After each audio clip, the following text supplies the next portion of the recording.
Tomte, nisse or tomtenisse. Nisse or tonttu is a mythological creature from Scandinavian folklore typically associated with the winter solstice in the Christmas season. It is generally described as being no taller than 3 feet, having a long white beard, and wearing a conical or knit cap in red or some other bright color. It is known as a gift bearer and is considered one of the Swedish and Norwegian versions of Santa Claus, although not the same thing. History and cultural relevance. The ancestor spirit. The tomtenisse is an echo of ancient ancestral cult. He was sometimes seen as the farmer who cleared the forest to build the farm and who in pre-Christian times would have been buried on the farm in a mound. He was sometimes referred to as the hawkarl. Other names are toftekal, tomtegubbe or hodgebond, all names connecting the being to the origins of the farm, or a burial mound.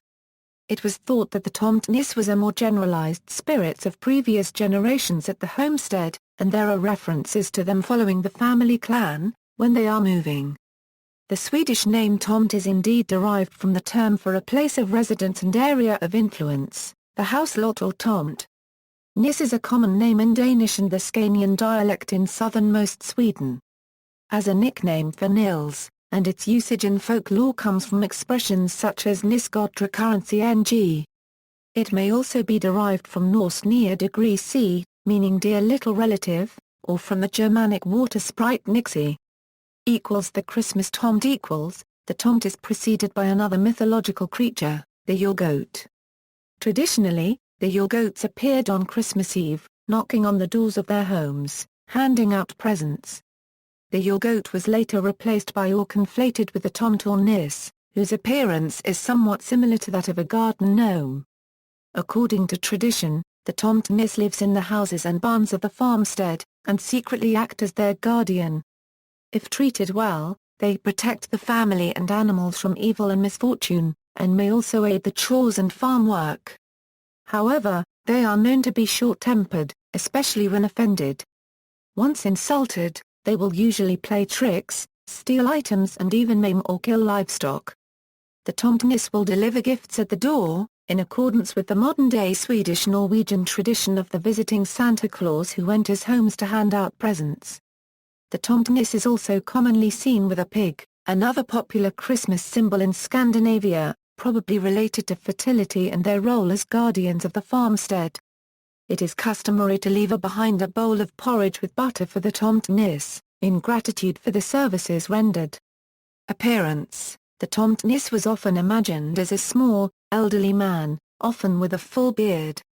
Dressed in the traditional farmer garb, consisting of a pullover woolen tunic belted at the waist and knee breeches with stockings.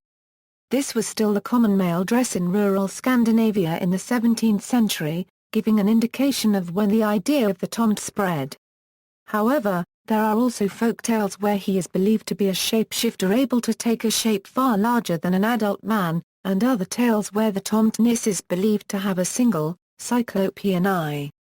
In modern Denmark, nisse are often seen as beardless, wearing grey and red woolens with a red cap.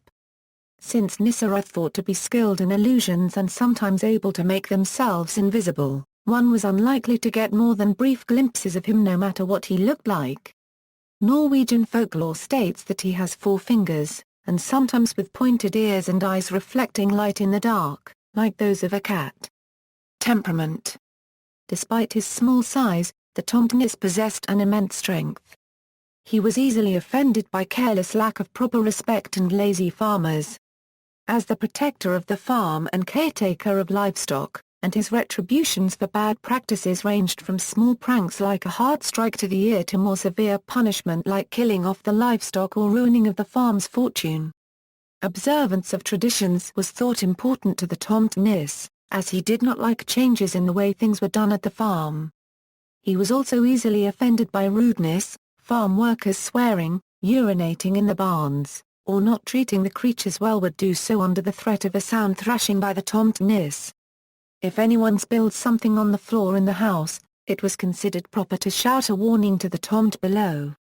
An angry tomte is featured in the popular children's book by Swedish author Selma Lagerlöf paragraph F, Nils Holgersson's Underbara Resa Genomsvarige. The tomte turns the naughty boy Nils into a tomte in the beginning of the book. and Nils then travels across Sweden on the back of a goose. One was also required to please the spirit with gifts. A particular gift was a bowl of porridge on Christmas night. If the Tomte was not given his payment, he would leave the farm or house, or engage in mischief such as tying the cows' tails together in the barn, turning objects upside down, and breaking things.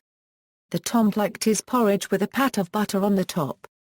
In an often retold story, a farmer put the butter underneath the porridge. When the Tomte of his farmstead found that the butter was missing, he was filled with rage and killed the cow resting in the barn. But, as he thus became hungry, he went back to his porridge and ate it, and so found the butter at the bottom of the bowl. Full of grief, he then hurried to search the lands to find another farmer with an identical cow, and replace the former with the latter. In another tale, a Norwegian maid decided to eat the porridge herself, and ended up severely beaten by the nisse. The being swore, "Have you eaten the porridge for the Tomte, you have to dance with him." The farmer found her nearly lifeless the morning after. The Tomte is connected to farm animals in general, but his most treasured animal was the horse. Belief had it that one could see which horse was the Tomte's favorite, as it would be especially healthy and well taken care of. Sometimes the Tomte would even braid its hair and tail. Sometimes actually undoing these braids could mean misfortune or angering the Tomte. Other encounters. Some stories tell how the nisse could drive people mad, or bite them. The bite from a nisse was poisonous, and otherworldly healing was required. As the story goes, the girl who was bitten withered and died before help arrived. The Tomte. After Christianization, the Tomte was in ancient times believed to be the soul of the first inhabitor of the farm. He who cleared the Tomte.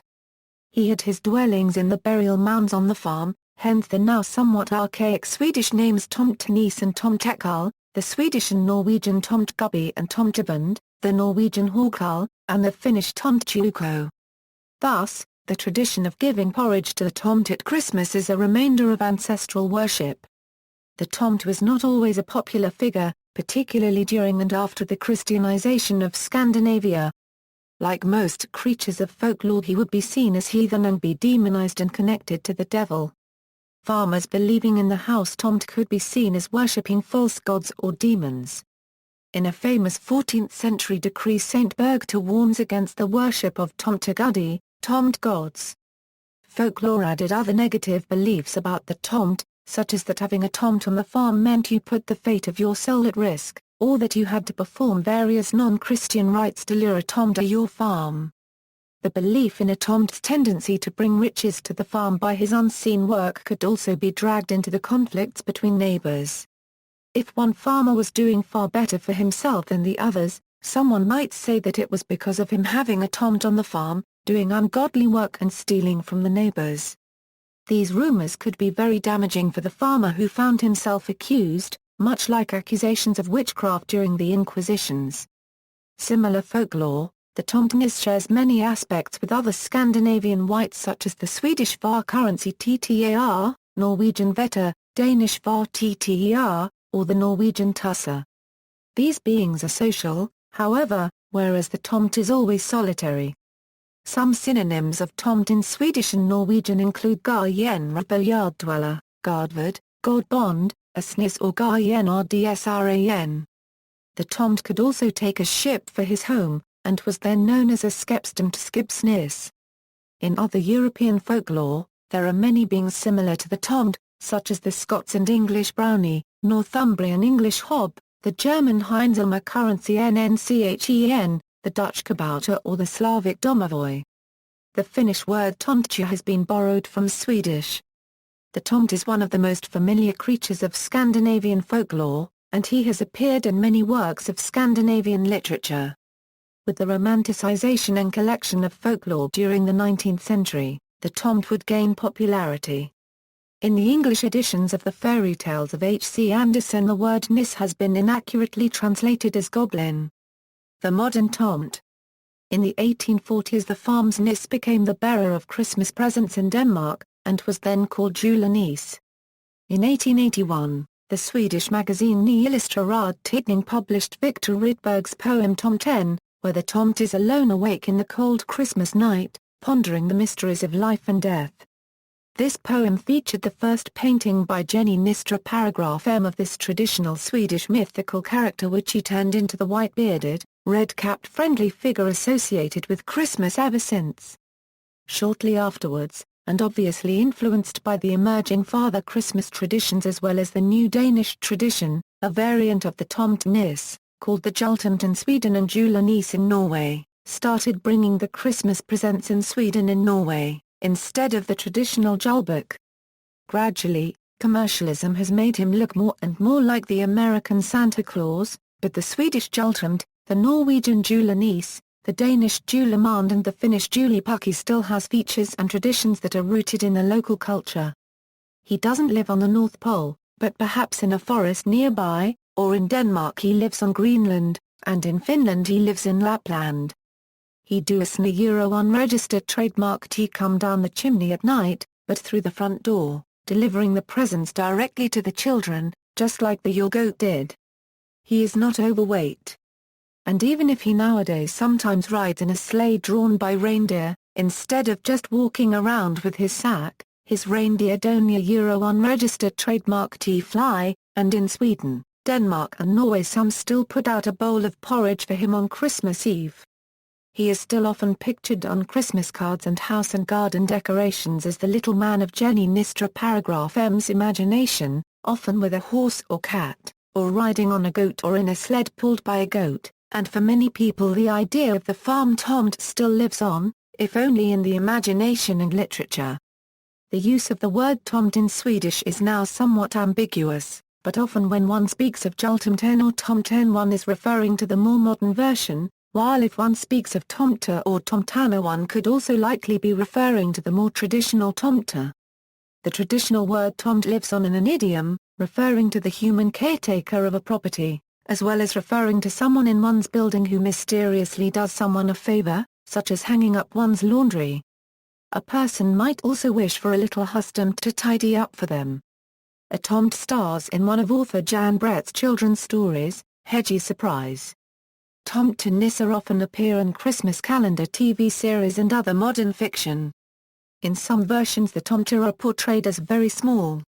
In others they are human-sized. The tomte usually exist hidden from humans and are often able to use magic. See also. References. Varje svenska tomte, Ebsche paragraph N, ISBN 91-27-05573-6, Victor Rydberg's The Tomten in English, Nisse, Kierkegaard, concluding unscientific postscript, pages 40/. External links, Tomten, poem in Swedish by Victor Rydberg, Tomte Christmas, song by UK band Robbery.